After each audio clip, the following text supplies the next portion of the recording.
listos para tratar un tema realmente relevante.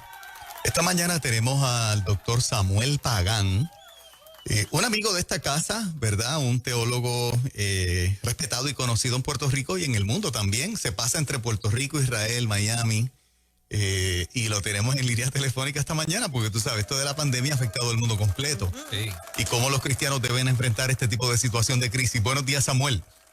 Buenos días. Qué gusto estar en ruta el día de hoy. Dios les bendiga, Juan Carlos, y colegas de la estación. Gracias, el placer hola. es nuestro, Samuel. Claro que sí, Samuel, para romper el hielo, esta situación de la pandemia que tiene a la gente metida en la casa por casi un año ya, ¿cómo Sí. un cristiano debe enfrentar un tipo de situación como esta cuando se extiende por tanto tiempo? Mira, estos son momentos nuevos, aunque son momentos nuevos para nosotros como comunidad. Acuérdate que no teníamos nada así desde el año 1917, 1918, 1919, desde que se manifestó la pandemia, que se conoció como la pandemia, ¿verdad? La crisis española, que después se supo que no venía de España, que venía del norte, pero se conoció así. Entonces, es la primera vez que tenemos que estar así, encerrados, con mascarillas. Pero lo que yo estoy indicando en diversas partes del mundo es que esta no es la primera vez que el pueblo de Dios tiene que enfrentar situaciones adversas de esa naturaleza, y siempre las ha enfrentado de pie, con autoridad, con valor, con dignidad. Entonces uno puede remontarse en el testimonio bíblico desde la época de la salida de Egipto, cuando las plagas llegan, que el Señor le dice a su pueblo, le dice al pueblo de Israel, bueno, quédense en las casas, pongan una marca, pero guárdense ahí, pero yo voy a cumplir las promesas. Y, en efecto, una de las grandes enseñanzas de momentos como estos es que el Dios bíblico se demuestra como un Dios que cumple sus promesas. Le cumplió la promesa a Abraham, le cumplió su promesa a Moisés. En estos días estamos recordando en la Navidad que Dios le cumplió sus promesas a David y trajo un rey, ¿verdad? Emmanuel, Dios con nosotros, que me hace afirmar a mí que no hay razón por la cual nosotros debamos dudar que el Dios bíblico nos va a cumplir la promesa de Él, estar con nosotros todos los días hasta el fin del siglo, independientemente que haya pandemia o no haya pandemia. No enfrentamos la pandemia con temores, la enfrentamos de pie, con autoridad y en el nombre del Señor. Doctor, ¿cómo diría usted que la gente de Dios ha reaccionado ante las grandes crisis, las crisis mayores que están en la Biblia? Mira, tú sabes que esa es buena pregunta, porque casualmente me la hicieron esta semana en una televisión secular. Entonces, recuerda que estamos por un lado por pandemia, pero por el otro estamos en la Navidad. Entonces yo estaba diciendo al entrevistador, mira, esta Navidad es ideal para nosotros superar esta pandemia y manifestar nuestra fe en la pandemia, porque en la primera Navidad los ángeles se encargaron de ubicar las crisis en el momento, en el contexto adecuado.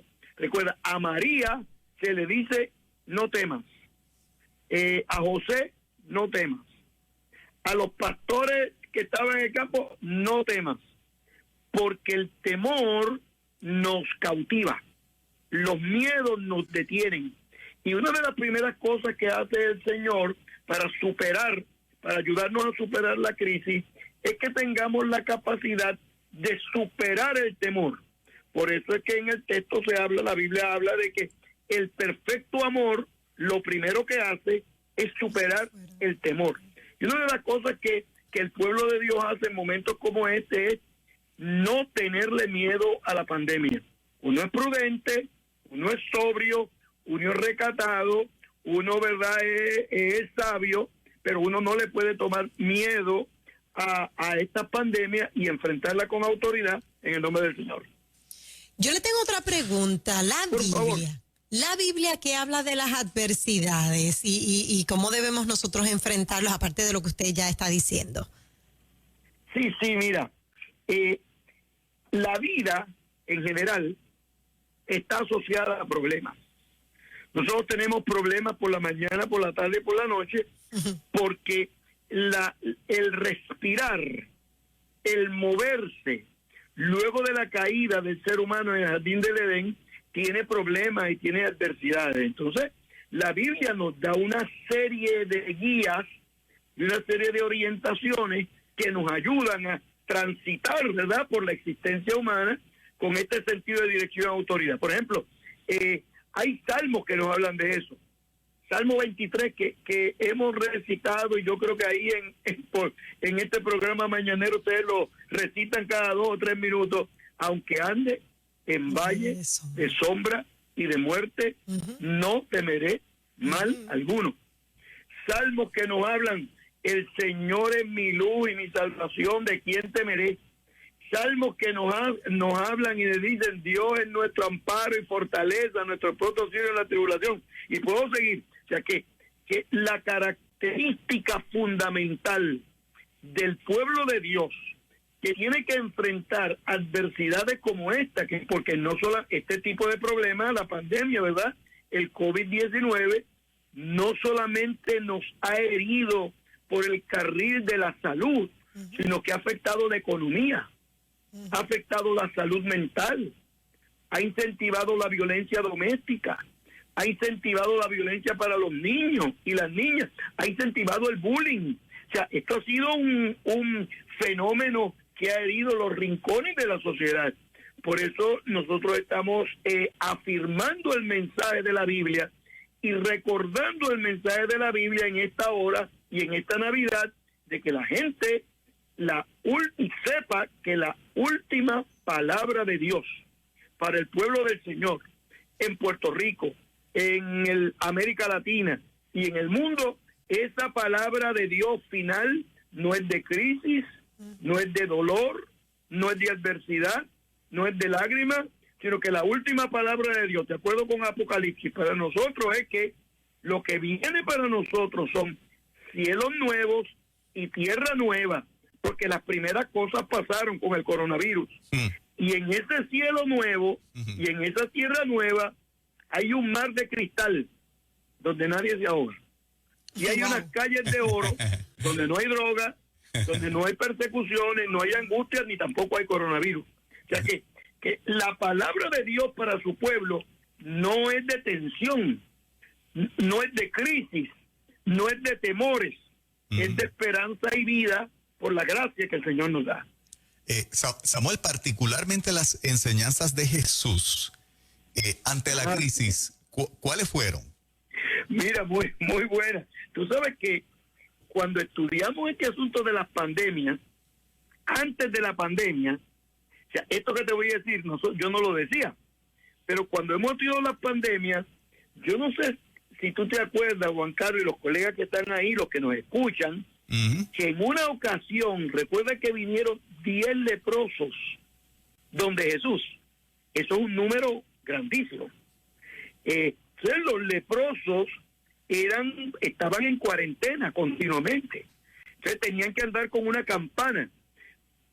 Y cuando salían, se supone que no salieran, pero cuando salían por alguna razón y alguien se acercaba, tenían que tocar la campana y gritar: soy un leproso, para que se fueran. Imagínate la autoestima que tendrían esas personas.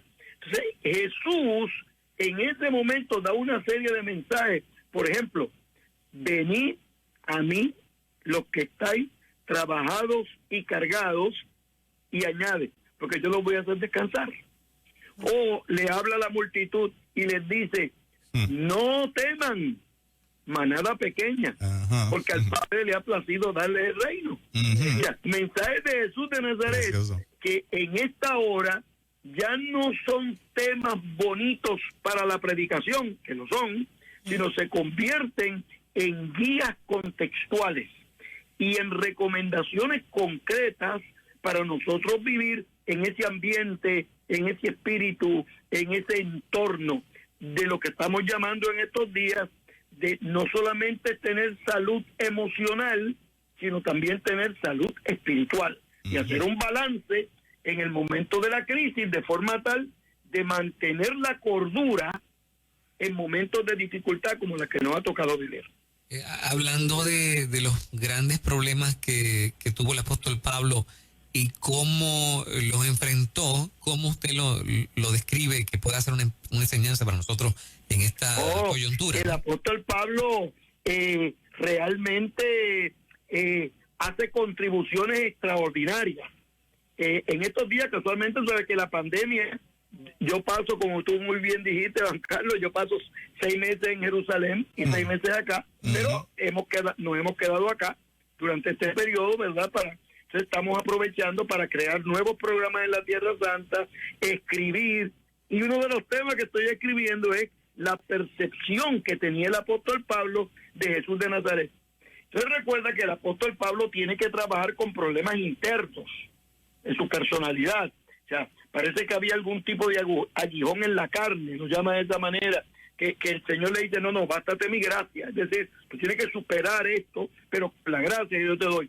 O sea, en esa comprensión de la naturaleza de Cristo, en el momento de la dificultad, posiblemente uno de los mensajes del apóstol Pablo más importantes para el día de hoy, para la pandemia y para la situación en general, es cuando habla y dice, estoy seguro que los predicadores que nos escuchan lo van a disfrutar, el apóstol Pablo escribe y en un momento de tensión dice, ni lo alto, ni lo bajo, ni lo presente, ni lo porvenir, ni cosa creada arriba en el cielo o abajo en la tierra nos podrá separar del amor de Dios que es en Cristo Jesús, Señor nuestro. Ni la pandemia, ni ninguna situación. O sea que nosotros debemos ser prudentes, pero no debemos estar cautivos en el temor que nos paraliza y nos desorienta. Definitivo. Y yo tengo una curiosidad, Samuel. ¿Qué nos enseña el libro de Apocalipsis? Mira, tarde o temprano me pregunta eso. Lo que pasa es que recuerda que para empezar el libro de Apocalipsis es parte del canon. El libro de Apocalipsis es tan bíblico como Mateo y Génesis. Sin embargo, hay iglesias y predicadores que nunca hablan de Apocalipsis. Solamente cuando alguien muere hablan, porque las primeras cosas pasaron y aquí todas están hechas nuevas, o cuando la iglesia no quiere servir, no quiere participar, no quiere trabajar en los comités, le habla y dice, pero tengo algo contra ti, que has dejado tu primer amor. Esos son las veces que usamos el Apocalipsis. Pero por otro lado, hay predicadores, iglesias que siempre todo lo que hablan es de Apocalipsis. Entonces yo lo que le digo a la gente es que el libro de Apocalipsis se escribió en un momento de dolor, en un momento de lágrimas, donde el Imperio Romano estaba persiguiendo y literalmente matando cristianos.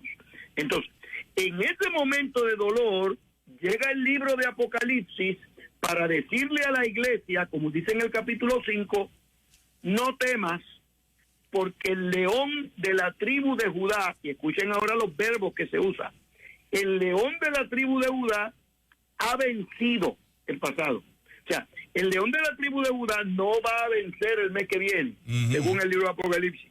El león de la tribu de Judá, que es una forma de referirse a Cristo, no va a vencer el año que viene. No, ya venció para que nosotros también venzamos. Entonces, ¿qué?